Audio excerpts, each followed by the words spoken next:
ꯀꯨꯀꯤ ꯃꯤꯂꯤꯇꯦꯟꯠ ꯇꯦꯔꯣꯔꯤꯁꯁꯤꯡꯅ ꯀꯥꯞꯁꯜꯂꯛꯄ ꯑꯩꯈꯣꯏꯒꯤ ꯑꯦꯝꯕꯨꯁ ꯇꯧꯔꯛꯄꯗ ꯑꯩꯈꯣꯏꯒꯤ ꯒꯥꯔꯤ ꯗ꯭ꯔꯥꯏꯚꯔ ꯑꯃ ꯂꯩꯈꯤꯗꯕ ꯑꯃꯗꯤ ꯑꯩꯈꯣꯏꯒꯤ ꯁ꯭ꯇꯦꯠ ꯐꯣꯔꯁꯇ ꯂꯩꯕ ꯑꯩꯈꯣꯏꯒꯤ ꯄꯨꯂꯤꯁ ꯀꯟꯁꯇꯦꯕꯜ ꯑꯃ ꯁꯣꯛꯄꯒꯤ ꯄꯥꯎꯅ ꯑꯌꯥꯝꯕ ꯑꯩꯈꯣꯏꯒꯤ ꯍꯦꯗꯂꯥꯏꯟꯁꯤꯡ ꯑꯣꯏꯅ ꯑꯣꯏꯅꯔꯤ ꯑꯣꯖꯥ ꯉꯁꯤꯒꯤ ꯑꯩꯈꯣꯏꯒꯤ ꯍꯧꯖꯤꯛ ꯑꯩꯈꯣꯏꯒꯤ ꯃꯅꯤꯄꯨꯔꯒꯤ ꯑꯃꯗꯤ ꯑꯩꯈꯣꯏꯒꯤ ꯆꯤꯡꯒꯤ ꯗꯤꯁꯇ꯭ꯔꯤꯛꯇ ꯂꯩꯔꯤꯕ ꯍꯥꯏꯕ ꯇꯥꯔꯦ ꯑꯩꯈꯣꯏ ꯀꯥꯡꯂꯨꯞꯀꯤ ꯏꯔꯥꯡ ꯑꯁꯤꯅ ꯃꯔꯝ ꯑꯣꯏꯗꯨꯅ ꯑꯩꯈꯣꯏꯒꯤ ꯉꯔꯥꯡ ꯑꯁꯤ ꯑꯩꯈꯣꯏꯒꯤ ꯆꯥꯅ ꯊꯛꯅꯕ ꯌꯥꯎꯅ ꯑꯩꯈꯣꯏꯒꯤ ꯇꯉꯥꯏ ꯐꯗꯕ ꯄꯣꯠꯂꯝꯁꯤꯡ ꯍꯥꯏꯕ ꯇꯥꯔꯦ ꯃꯁꯤ ꯑꯩꯈꯣꯏꯒꯤ ꯑꯄꯨꯟꯕ ꯑꯩꯈꯣꯏꯒꯤ ꯇ꯭ꯔꯛ ꯀꯨꯟꯂꯣꯝ ꯍꯥꯏꯕ ꯇꯥꯔꯦ BSF CRPF ꯑꯃꯗꯤ ꯑꯩꯈꯣꯏꯒꯤ ꯃꯅꯤꯄꯨꯔ ꯄꯨꯂꯤꯁꯀꯤ ꯑꯄꯨꯟꯕ ꯇꯤꯝ ꯑꯃꯅ ꯑꯦꯁꯀꯣꯔꯠ ꯇꯧꯗꯨꯅ ꯏꯝꯐꯥꯜꯗꯒꯤꯅ ꯎꯈ꯭ꯔꯨꯜ ꯇꯝꯅ ꯄꯨꯁꯜꯂꯛꯄ ꯂꯝꯕꯤꯗ ꯍꯥꯏꯕ ꯇꯥꯔꯦ ꯀꯨꯀꯤ ꯃꯤꯂꯤꯇꯦꯟꯠ ꯇꯦꯔꯣꯔꯤꯁꯁꯤꯡꯅ ꯍꯥꯏꯕ ꯇꯥꯔꯦ ꯑꯦꯝꯕꯨꯁ ꯆꯠꯊꯔꯛꯄꯗ ꯑꯩꯈꯣꯏꯒꯤ ꯒꯥꯔꯤ ꯗ꯭ꯔꯥꯏꯚꯔ ꯑꯃ ꯂꯩꯈꯤꯗꯕ ꯗꯦꯟ ꯄꯨꯂꯤꯁ ꯀꯟꯁꯇꯦꯕꯜ ꯑꯃ ꯁꯣꯛꯈꯤꯕ ꯄꯥꯎ ꯁꯤꯅ ꯑꯌꯥꯝꯕ ꯑꯩꯈꯣꯏꯒꯤ ꯃꯔꯨꯑꯣꯏꯕ ꯑꯣꯏꯔꯦ ꯃꯁꯤꯗ ꯑꯣꯖꯥ ꯂꯥꯛꯆꯅꯤꯡꯕꯁꯦ ꯑꯩꯈꯣꯏꯒꯤ ꯎꯈ꯭ꯔꯨꯜ ꯂꯝꯕꯤꯗ ꯀꯨꯀꯤ ꯃꯤꯂꯤꯇꯦꯟꯠꯁꯤꯡꯅ ꯇꯧꯅꯤꯡꯕꯗ ꯇꯧꯕ ꯂꯩꯉꯥꯛꯅ ꯀꯔꯤꯁꯨ ꯊꯤꯡꯕ ꯉꯝꯗ꯭ꯔꯕ꯭ꯔꯥ ꯍꯥꯏꯕ ꯋꯥꯐꯝꯁꯤꯅꯤ ꯃꯥꯏꯀꯩ ꯀꯌꯥꯗꯩꯁꯨ ꯀꯟꯗꯦꯝ ꯇꯧꯔꯛꯂꯤ ꯃꯁꯤ ꯀꯟꯗꯦꯝ ꯈꯛꯇꯅ ꯇꯧꯕ ꯌꯥꯒꯗ꯭ꯔꯥ ꯍꯥꯏꯕ ꯋꯥꯐꯝꯁꯤꯅ ꯑꯍꯥꯟꯕꯒꯤ ꯑꯣꯏꯅ ꯑꯣꯖꯥ ꯀꯃꯥꯏꯅ ꯊꯝꯕꯤꯅꯤꯡꯉꯦ ꯑꯣꯖꯥ ꯑꯍꯥꯟꯕꯗ ꯅꯣꯇꯤꯁ ꯋꯤꯟꯗꯣ ꯌꯦꯡꯕꯤꯔꯤꯕ ꯃꯅꯤꯄꯨꯔ ꯖꯥ ꯈꯨꯗꯤꯡꯃꯛ ꯀꯥꯏꯈꯨꯝꯅ ꯎꯠꯆꯔꯤ ꯉꯁꯤꯒꯤ ꯍꯣꯁ ꯑꯣꯏꯕꯤꯔꯤꯕ ꯂꯤꯔꯦꯟ ꯑꯃꯗꯤ ꯑꯣꯜ ꯁ꯭ꯇꯥꯐ ꯈꯨꯗꯤꯡꯃꯛ ꯀꯥꯏꯈꯨꯝꯅ ꯎꯠꯆꯔꯤ ꯊꯥꯒꯠꯆꯔꯤ ꯂꯤꯔꯦꯟ ꯍꯣꯏ ꯍꯪꯕꯤꯔꯤꯕ ꯀꯣꯏꯁꯟꯗꯨꯕꯨꯗꯤ ꯑꯩꯈꯣꯏ ꯄꯦꯄꯔꯁꯤꯡꯗꯁꯨ ꯂꯣꯏꯅ ꯌꯥꯎꯔꯦꯀꯣ ꯌꯥꯝ ꯅꯨꯡꯉꯥꯏ ꯑꯗꯣ ꯑꯩꯅ ꯑꯃꯨꯛ ꯍꯪꯖꯅꯤꯡꯉꯤꯗꯅ ꯍꯧꯖꯤꯛꯁꯤ ꯃꯅꯤꯄꯨꯔꯁꯤ ꯏꯔꯥꯡ ꯂꯩꯕ꯭ꯔꯥ ꯁꯤꯅꯤꯅꯣ ꯍꯪꯅꯤꯡꯉꯤꯁꯦꯀꯣ ꯏꯔꯥꯡ ꯂꯩꯇꯦꯗ ꯃꯅꯤꯄꯨꯔ ꯂꯤꯔꯦꯟꯀꯣ ꯃꯅꯤꯄꯨꯔ ꯏꯔꯥꯡ ꯂꯩꯇꯦ ꯏꯔꯥꯡꯁꯤ ꯃꯈꯜ ꯑꯅꯤ ꯂꯩ ꯅꯣꯡꯃꯩ ꯀꯥꯞꯄ ꯃꯤ ꯍꯥꯠꯄ ꯂꯝꯕꯤ ꯊꯤꯡꯕ ꯁꯤꯗꯤ ꯏꯔꯥꯡ ꯅꯠꯇ꯭ꯔꯦꯕꯀꯣ ꯁꯤꯗꯤ ꯑꯗꯨꯝ ꯅꯣꯔꯃꯦꯜ ꯂꯥꯏꯐꯅꯤꯅ ꯑꯗꯨꯝ ꯂꯧꯕ ꯌꯥꯔꯦ ꯑꯗꯨꯒ ꯃꯅꯤꯄꯨꯔꯗ ꯏꯔꯥꯡ ꯍꯥꯏꯔꯒꯅ ꯑꯩꯈꯣꯏꯒꯤ ꯊꯥꯕꯜ ꯆꯣꯡꯕꯒꯨꯝꯕ ꯀꯣꯏꯕ ꯂꯥꯡꯕ ꯆꯠꯄꯒꯨꯝꯕ ꯉꯁꯥꯏꯒꯤ ꯑꯩꯈꯣꯏꯒꯤ ꯐꯦꯁꯇꯤꯚꯦꯜꯁꯦ ꯃꯑꯣꯡ ꯇꯧꯕꯁꯤꯅ ꯑꯩꯈꯣꯏꯅ ꯑꯩꯈꯣꯏꯒꯤ ꯑꯍꯜ ꯂꯃꯟꯅ ꯄꯨꯕ ꯄꯣꯠꯇꯨꯅꯤꯀꯣ ꯃꯅꯤꯄꯨꯔꯁꯦ ꯍꯔꯥꯎ ꯀꯨꯝꯍꯩ ꯄꯥꯡꯊꯣꯛꯑꯦ ꯏꯆꯥ ꯏꯁꯨ ꯃꯌꯥꯝ ꯀꯣꯏꯕ ꯂꯥꯡꯕ ꯆꯠꯂꯦ ꯑꯗꯨ ꯇꯧꯔꯒ ꯁꯤꯁꯨ ꯏꯊꯛ ꯏꯔꯥꯡ ꯇꯥꯎꯒꯅꯨꯅꯦ ꯀꯥꯏꯅ ꯑꯍꯜ ꯂꯃꯟ ꯍꯥꯏꯅꯕ ꯂꯩꯗꯅꯀꯣ ꯑꯗꯨꯒꯨꯝꯕ ꯏꯊꯛ ꯏꯔꯥꯡꯗꯨ ꯑꯗꯨꯕꯨ ꯏꯔꯥꯡ ꯀꯧꯔꯦ ꯑꯗꯣ ꯍꯧꯖꯤꯛ ꯅꯣꯔꯃꯦꯜꯂꯤ ꯅꯣꯡꯃꯩ ꯀꯥꯞꯄ ꯃꯤ ꯍꯥꯠꯄꯁꯤ ꯃꯤ ꯑꯃ ꯁꯤꯕ ꯑꯅꯤ ꯁꯤꯕꯒꯥꯏꯁꯦ ꯁꯤ ꯏꯔꯥꯡ ꯅꯠꯇ꯭ꯔꯦ ꯂꯤꯔꯦꯟꯀꯣ ꯑꯗꯣ ꯑꯩꯅ ꯑꯃꯨꯛ ꯍꯪꯖꯅꯤꯡꯉꯤꯗꯅ ꯏꯔꯥꯡ ꯂꯩꯕ ꯖꯥꯠꯂꯒꯥꯏꯁꯦ ꯑꯃꯨꯛ ꯍꯪꯅꯤꯡꯕ ꯂꯥꯛꯑꯦꯕꯀꯣ ꯑꯗꯣ ꯉꯁꯥꯏꯒꯤ ꯑꯩꯈꯣꯏ ꯍꯣꯁꯅ ꯍꯪꯕꯤꯕꯗꯨꯗ ꯎꯈ꯭ꯔꯨꯜ ꯂꯝꯕꯤꯗ ꯀꯨꯀꯤ ꯇꯦꯔꯣꯔꯤꯁꯁꯤꯡꯅ ꯇꯧꯅꯤꯡꯕ ꯇꯧꯕꯒ ꯍꯥꯏꯕ ꯋꯥꯍꯩꯁꯦ ꯎꯈ꯭ꯔꯨꯜ ꯂꯝꯕꯤ ꯈꯛꯇ ꯅꯠꯇꯦꯌꯦ ꯂꯤꯔꯦꯟꯀꯣ ꯎꯈ꯭ꯔꯨꯜ ꯂꯝꯕꯤ ꯈꯛꯇ ꯅꯠꯇꯦ ꯑꯩꯈꯣꯏꯒꯤ ꯃꯅꯤꯄꯨꯔ ꯏꯃꯥ ꯂꯩꯕꯥꯛ ꯃꯅꯤꯄꯨꯔ ꯍꯥꯏꯇꯥꯔꯦꯀꯣ ꯏꯃꯥ ꯂꯩꯕꯥꯛ ꯃꯅꯤꯄꯨꯔꯁꯤ ꯑꯩꯈꯣꯏ ꯑꯄꯨꯟꯕ ꯍꯥꯏꯇꯥꯔꯦꯅꯦꯀꯣ ꯑꯄꯨꯟꯕ ꯑꯩꯈꯣꯏꯒꯤ ꯏꯃꯥ ꯂꯩꯕꯥꯛ ꯃꯅꯤꯄꯨꯔꯁꯤ ꯃꯌꯥꯝꯅ ꯍꯦꯟꯅ ꯈꯪꯉꯤ ꯑꯄꯨꯟꯕ ꯄꯥꯛ ꯆꯥꯎꯕ ꯁ꯭ꯀ꯭ꯋꯥꯔ ꯀꯤꯂꯣꯃꯤꯇꯔꯁꯤ 12,000 ꯑꯩꯈꯣꯏ 313 22,327 ꯁ꯭ꯀ꯭ꯋꯥꯔ ꯀꯤꯂꯣꯃꯤꯇꯔ ꯄꯥꯛ ꯆꯥꯎꯕꯅꯤ ꯑꯩꯈꯣꯏꯁꯤꯀꯣ ꯆꯤꯡꯒꯤ ꯑꯦꯔꯤꯌꯥꯅ ꯆꯤꯡꯒꯤ ꯄꯥꯛ ꯆꯥꯎꯕꯁꯤꯅ ꯑꯃꯨꯛꯁꯨꯝ ꯔꯤꯃꯥꯏꯟ ꯇꯧꯖꯕꯅꯤꯀꯣ ꯆꯤꯡꯒꯤ ꯄꯥꯛ ꯆꯥꯎꯕꯁꯤꯅ 20,327 ꯑꯗꯨꯒ ꯇꯝꯄꯥꯛꯀꯤ ꯄꯥꯛ ꯆꯥꯎꯕꯁꯤꯅ 2,000 ꯁ꯭ꯀ꯭ꯋꯥꯔ ꯐꯤꯠꯅꯦꯕꯀꯣ ꯁꯤꯒꯤ ꯂꯩꯔꯤꯕ 2,000 ꯄꯥꯛ ꯆꯥꯎꯕ ꯁ꯭ꯀ꯭ꯋꯥꯔ ꯐꯤꯠ ꯑꯗꯒꯤ ꯆꯤꯡꯒꯤ ꯄꯥꯛ ꯆꯥꯎꯕ ꯑꯩꯈꯣꯏꯒꯤ 20,300 ꯁ꯭ꯀ꯭ꯋꯥꯔ ꯐꯤꯠ ꯀꯣ ꯃꯌꯥꯝ ꯑꯃꯁꯤ ꯂꯩꯔꯤꯕ ꯃꯌꯥꯝꯁꯤꯡꯁꯤ ꯂꯤꯔꯦꯟ ꯁꯤꯒꯤ ꯃꯌꯥꯝꯁꯤꯒꯤ ꯃꯅꯨꯡꯗ ꯀꯣ ꯁꯤꯒꯤ ꯃꯌꯥꯝꯁꯤꯒꯤ ꯃꯅꯨꯡꯗ ꯆꯤꯡꯗ ꯑꯣꯏꯒꯦꯔꯥ ꯇꯝꯗ ꯑꯣꯏꯒꯦꯔꯥ ꯀꯣ ꯆꯤꯡꯗ ꯑꯣꯏꯒꯦꯔꯥ ꯇꯝꯗ ꯑꯣꯏꯒꯦꯔꯥ ꯀꯨꯀꯤ ꯇꯦꯔꯣꯔꯤꯁꯁꯤꯡꯅ ꯇꯧꯅꯤꯡꯕ ꯃꯑꯣꯡꯗ ꯇꯧꯕ ꯃꯇꯝꯗ ꯑꯗꯨꯝ ꯇꯧꯕ ꯌꯥꯏ ꯀꯣ ꯅꯣꯡꯃꯩ ꯀꯥꯞꯅꯤꯡꯉꯦ ꯀꯥꯞꯄ ꯌꯥꯏ ꯃꯤ ꯐꯥꯅꯤꯡꯉꯦ ꯐꯥꯕ ꯌꯥꯏ ꯃꯤ ꯍꯥꯠꯅꯤꯡꯉꯦ ꯍꯥꯠꯄ ꯌꯥꯏ ꯀꯣ ꯑꯗꯣ ꯁꯤ ꯈꯨꯗꯝ ꯑꯣꯏꯅ ꯁꯤ ꯉꯔꯥꯡ ꯅꯍꯥꯟꯗ ꯑꯩꯈꯣꯏ ꯅꯥꯒꯥꯒꯤ ꯑꯩꯈꯣꯏꯒꯤ ꯃꯤꯆꯝ 3 ꯍꯧꯖꯤꯛꯐꯥꯎ ꯑꯗꯨꯝ ꯊꯤꯕ ꯈꯪꯗꯅ ꯂꯩꯔꯤꯀꯣ ꯑꯗꯣ ꯃꯤꯆꯝ 3 ꯃꯥꯡꯕꯁꯤ ꯑꯩꯈꯣꯏ ꯏꯔꯥꯡ ꯑꯗꯨꯝ ꯊꯣꯏꯗꯣꯛꯄ ꯆꯥꯎꯗꯦ ꯀꯣ ꯑꯗꯨꯝ ꯇꯦꯟꯁꯟꯕꯨꯗꯤ ꯂꯩꯅꯔꯤꯀꯣ ꯑꯗꯣ ꯉꯔꯥꯡꯒꯤ ꯑꯩꯈꯣꯏ ꯗ꯭ꯔꯥꯏꯚꯔ ꯑꯃ ꯁꯤꯕꯗꯨꯗꯤ ꯑꯗꯨꯗꯤ ꯌꯧꯗ꯭ꯔꯤ ꯍꯥꯏꯕ ꯃꯩꯇꯧꯕ ꯌꯧꯗ꯭ꯔꯤ ꯍꯥꯏꯕ ꯍꯥꯏꯖꯕꯀꯣ ꯑꯗꯨꯅ ꯁꯨꯝ ꯂꯥꯏꯐꯁꯤ ꯐꯥꯒꯤ ꯇꯥꯊꯣꯔꯛꯄꯗꯣ ꯑꯗꯨꯅ ꯍꯧꯖꯤꯛ ꯂꯩꯔꯤꯕ ꯐꯤꯕꯝꯁꯤ ꯑꯩꯈꯣꯏ ꯌꯦꯡꯕ ꯇꯥꯔꯦ ꯀꯣ ꯅꯨꯡꯉꯥꯏꯇꯦ ꯑꯩꯈꯣꯏ ꯅꯟ ꯃꯅꯤꯄꯨꯔꯤꯅꯤ ꯍꯥꯏꯕꯁꯨ ꯄꯥꯎ ꯇꯥꯏꯀꯣ ꯑꯩꯈꯣꯏꯒꯤ ꯃꯄꯥꯟ ꯂꯝꯗꯒꯤ ꯂꯥꯛꯑꯒ ꯀꯣ ꯗ꯭ꯔꯥꯏꯚꯔ ꯑꯣꯏꯖꯕꯅꯤ ꯍꯥꯏ ꯀꯣ ꯏꯃꯨꯡ ꯃꯅꯨꯡ ꯗ꯭ꯔꯥꯏꯚꯔꯗꯨ ꯆꯤꯡꯅꯨꯡ ꯃꯅꯨꯡ ꯑꯩꯈꯣꯏꯅ ꯌꯥꯝ ꯅꯨꯡꯉꯥꯏꯇꯕꯁꯤ ꯆꯤꯡꯅꯨꯡ ꯃꯅꯨꯡ ꯑꯗꯒꯤ ꯇꯨꯝꯕ ꯆꯥꯕ ꯈꯪꯗꯅ ꯀꯣ ꯃꯤꯌꯥꯝꯒꯤ ꯁꯦꯕꯥ ꯇꯧꯖꯔꯒ ꯑꯩꯈꯣꯏ ꯃꯥꯒꯤ ꯐꯦꯃꯤꯂꯤ ꯄꯨꯖꯔꯤꯅꯤ ꯍꯥꯏꯇꯥꯔꯦꯀꯣ ꯃꯥꯒꯤ ꯃꯆꯥ ꯃꯁꯨ ꯊꯥꯛꯆꯔꯤꯅꯤ ꯏꯃꯨꯡ ꯃꯅꯨꯡ ꯊꯥꯛꯆꯔꯤꯅꯤ ꯁꯤꯗꯒꯤ ꯐꯪꯕ ꯇꯣꯂꯣꯞ ꯈꯔꯁꯤꯅ ꯑꯥꯒꯤ ꯂꯩꯔꯤꯕ ꯃꯃꯥ ꯃꯄꯥ ꯃꯆꯤꯟ ꯃꯅꯥꯎ ꯑꯗꯒꯤ ꯃꯥꯒꯤ ꯅꯨꯄꯤ ꯑꯉꯥꯡ ꯃꯌꯥꯝꯁꯤꯡꯗꯨ ꯊꯥ ꯐꯥꯔꯛꯄ ꯃꯇꯝꯗ ꯀꯣ ꯃꯥꯒꯤ ꯇꯣꯂꯣꯞꯇꯣ ꯉꯥꯏꯖꯔꯒ ꯍꯥꯏꯇꯥꯔꯦꯀꯣ ꯇꯣꯂꯣꯞꯇꯣ ꯉꯥꯏꯖꯔꯒ ꯉꯁꯥꯏ ꯀꯔꯤ ꯍꯥꯏꯅꯤ ꯏꯃꯨꯡ ꯃꯅꯨꯡꯗꯨꯒꯤ ꯑꯋꯥ ꯑꯅꯥ ꯀꯣꯛꯆꯕ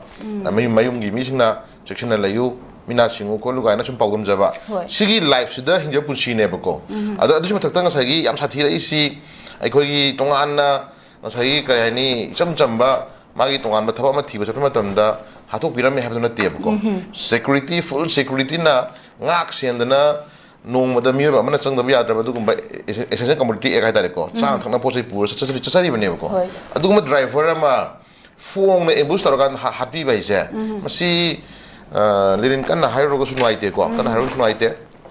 issue je khoi sum yeng matam da issue amadagi ama sum thaidok na plan ama tawri bra ha ba su khang ba lei maram de khoi hojik lei film si urkhulgi irang haina khoi na sida su palija urkhulgi irang ha ji si hobun te ba ko si continuously dum lakpa dum ba irang ki manung da yakjaba part ama ne ba ko sida khoi haugi ba mamangi wari hai tare ko 2023 gi me gi tari hom da horki ba irang si kogi mayam na budi suspicious na dragon nga sai gi chingna ba oirambi ai na khan ba ga na pon pa nei ko I fong da khoi na cookie terrorist karamba terrorist am shu ko shu group ta laiba nan shu do egera khulai mati chana pair laiba do gumba cookie terrorist sing na chathaba crime ne ha ba simadi masidi lan ba yar le poram oira bane ko masi madugi afong ba aron ba madugi ngangna gi ba saknai ba mayam ni sakhi ne ba ko ko na ha ba te manipur lenga ama lenga leibiri bani lenga na pi gi statement mayam kawya gi roi lenga na logi ba decision mayam ko kawya gi roi lenga sina torma thabu khudi mo ko kawya gi roi ba ko I fong na ko praja miso ko kamna na te ko se ngarang na handa ngarang ta siri ba ko gi tawri potu de ko gi manipur state government gi leiba ko gi squatter sa pi de badung masi phai jinga the central security force no mai ka na ba sinam ko ui ko abe ui ko yeng da ko lan ba chuma mani adi state ki forcing ga ta kana central security forcing ga halaga ritale to no mai ka na mi do kanano hai ba si lupa ya da po na mani ko mo do kanano ka pa mi do kanano kapai adagi se sibidana tan na khogi state police amasu makhong ani da no mena pan bagi khoi uzare ko adi state force tan no mena kapa ga no mai pan hali ba music kana no misam driver hali music kana no adu onjal ga nu thumai music kana no kai da mu ta gari sin chapa yaro thing kana no ai si sai area si de khoi government gi amna clean me ba state am changi ba ko sai chingna ba ga na ko chingna ba ga hal no di yaro ba ko 좀 뺀다 보더니고 그리고 사이 하이자 그래요 망다 어리 부디 뺀다 매암도 좀 리버 와니 아두가 이놈 항전에 사이 마망 하이자 기버도 마니푸르 이랑 레브네 리린 마니푸르 이랑 레테다 시미 시바 노메 카파시티 시디 노르멘 듀티 오면 좀 락락나 그래버고 까나까나노 미팅도 좀 하이나 기버 레브니 가이가이도 거기 공조음들 그노 아거건다 거기 상가바 미터보다 오이기 마이크로폰 바이바니 밤나 낭보다 에스 노메 마콘지디 시디 adum hok chani dum ta le rabani nomai mkhon ta dra di tum ya da mi yawi da ne kha ta sunu ke dra ke phajagi ni ga ha dum pi bi se me yaw bo khu uzare bo ko aduna adum nomai mkhon je dum kafal laga mi ha laga adum nungai ba dum officer ka le birang ne bo ko re muti hajar ko aduna sik le film ji le na ko hajar ni dana ko hangana sum yeng je bani ko khul ngarang thoi si am ngai to thodong ni adubu hangana tam je ma se ho bo na te hangana to yeng je bo ko ai ko gi am chaw ba issues 2023 gi me gi tang ahum da gi horki ba irang si da haji bog da thi ba khangdana leiba ko so recall tok jabani ko recall tok jabani thi ba khangdana leiri ba imung mioi kun thain thoi ko haji adum list le pona mani ko ngarang na han da khoi kai ni khoi gi isan kano ga khoi gi hemajit ka ko ani thoi ngan bi ga moi ni gi men accuse ma phare ko le chen adu da chen na mi phare ko le ga khoi pok ta ja re ko adu atai le hori ma mayam sen number 1 da gi na sen number kun thai to khoi gi last mang ri si khoi gi luang ba mu ke sai ba kai no ke sam le bi jam le kai da gi gari su mi su mang gi yaw gi bu do adu last na mang ka da ji thi ba khang da le bi ne ko adu gi ma tai da sin mai tai gi ni ko sin mai tai gi ni mai tai sing gi ba nga mang gi ba community mai tai community mang gi mi kun thai thoi do ni si gi manung si da mu kai da re si gi ba di ma sing yang re ko adu still hojik naga gi tan khun gi sinau sing khai da re ko moi taru ko ji phong phong mang le ri tra phong mang le ri ko su ma yam jing si khoi ngasi phau da government na whatever case sin na gre fara investigation tawri adu tawri wadi fara mayam ngang adum le ri ngai ri khoi ju ko ngai ri 좀 ngai ri kangbu sing ju dum sahi loirak pa sigi ba haidare ko sahi loirak pa sigi ba na tragana kana gam khana khana du se irang pamba irang sagali ba tragana achung maran putho ga lauri kangbu sing je kha thuna sibi na di phani da ga khalma mi yorong ni ba ko option ekdam ni na ko adu mo mayam ju khoi ngai ri yengjari adugi matai da mu sigi mayam ji lai ram tung da mu kai dore yam no ai tam thudo mana toi trong law bi thudo ma thokhi ba se yam na punsi da kaw ngam moi da ba ko ningam da ba mayam mamang da mayam thok re ko jidi gi accident khoi kaw ya gi roi kaw ya da masing manung da kai sathi ba kaw ya da por khra yauri ba ko ana jidi gi accident da angang ahum nu pi hum hat ki ba khoi kaw ya dri ko tatharak pa da trong law bi da angang ani mama gi ma tha da che na kon jari ma angang ani ko tai bang miron gi chana bi khangdri ba tai bang gi chinjak cha ba khangdri ba angang ani he tare ko mioi ba di lai na sanga ba boda maron thok ta ba khan khan ngam de han lei ba sanga ba boda masa sing je ko gi masinja inbina na bagita ko thi thiro poraga masa gi lai hum tana laga masa inbi masinja inbi ne ko minungsi mama ga masa ga nei relation tar permani ko adugi thak ta kolo tum jari banga ni do hatok pi gre ko adu hatok pi gre adugi akan ba justin phangna baina miyam je akan irang horing emak sam ko dawre ikang hong dona muk litan da muk irang thon na muk mi hatu e nadra irang yung thaidore ni ko adagi amuk ke dawre litan gi irang je amuk justice phangna baina kan amuk to ngai emak sam ko dawre ha area khar da ambush to na ko ta muk mi hatok na re nadra adugi irang do amuk loshna bhona namsna bhona dam ke dawre mathang la ko de ke dawre amuk ulkhul da amuk ke dawre nan manipuri mu yaw mi gi driver mu yaw na mu ngasi mi hatok pi re nadra aina hajari te ta tin ta pani ko chung nei na jeba adi issue ji yamna men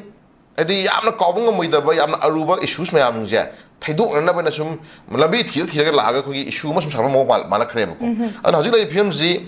ai khoi nagagi mioi taruk si hingma ma di siba minung si ga thadok piro na ko na apil to jari ko asigi issue je phong chana le be issue je asi mu divert to na khona ma ta ke dawre asi din nan manipuri ma hatok pi re ndra ana hajik lai film ji nan manipuri si ra bre ju ke dawre ko si mi di takai sai hajagi bidu ne ko mi gi juma pa ma si manau bari samba na to matu ma sa ro le ram ne ko aduga ai khoi gi damakta cha thakna ba mayam ji awana ji mateng pang jera ganda ma gi imung pujari ba mi me ne ko aduga ma innocent civilian no hatu ganda prang sa gi lai ba ngap sina yenga le du kai na ko sim la khre ko hangning ba du ni ko hangning ba du ni aduna kano lerin ka shu am haining le de ko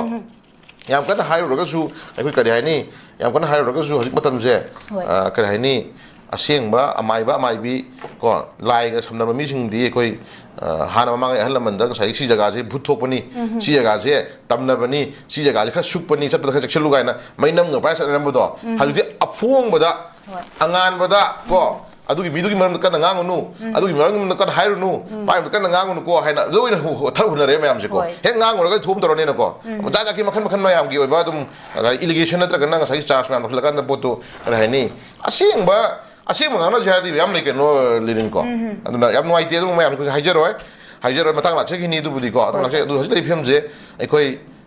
no mai kapna ba mi si ba adum adu na aruba irang natre na longna re mani to thok si ko adu garang na ni khoi notice ni ga no gi khoi national news da new aga di fresh violence ang hore ga to ba dum mi si ga tha ko na hangai shok sang mai kapa mi taruk mangi ba amma to bosin jidi amuk tumi leiru re ba to kaina tv da hapte ko khul da muk mi ama kala mi ama sira kan ke dore manipur dong fresh violence hore ga na mu national news da phone ui ko ko na hajani na ngarang mi sidri ngai gi tangkak ta gi horaga ngarang mi yu sidri ngai tangkak te horaga marak sidan mai kap na ri ba mi mang ba tori me ang ji opposition di khoi takai phadana adum irang lai tabun ubi re ba ko irang lai tabun ubi re irang lai tabai bo hojin wai re kai no lerin chahi ohum ga tha khare hele me gi thari omna tha phung phang re hajing me gi ta ngastai ke no almost 30 ni tra 30 utara ga di me gi tari ohum da sahi ohum phung phang re almost 27 days natra sahi ohum ga 27 days hendore masidi da free movement ya handri ni natra ko ai da ngai ba ni lai bu lambi chapa ya handri ni ko mi mang ba adu mai khoi inquiry natra ga case sinna kare ha no silai ni natra no mai ka pak eng sai mai to mang ha gi bisnu ni ko ai khoi ni hingi punsi je daw de hingwa ado imai ben myam jindar tak lagi lady bai chini now atopa community sai da re koi naga gi oisnu ta khungi oisnu any community khodi mata khoi hajan ningi si gari aphaba phajaba to khon khanbi ro nu ko isara tal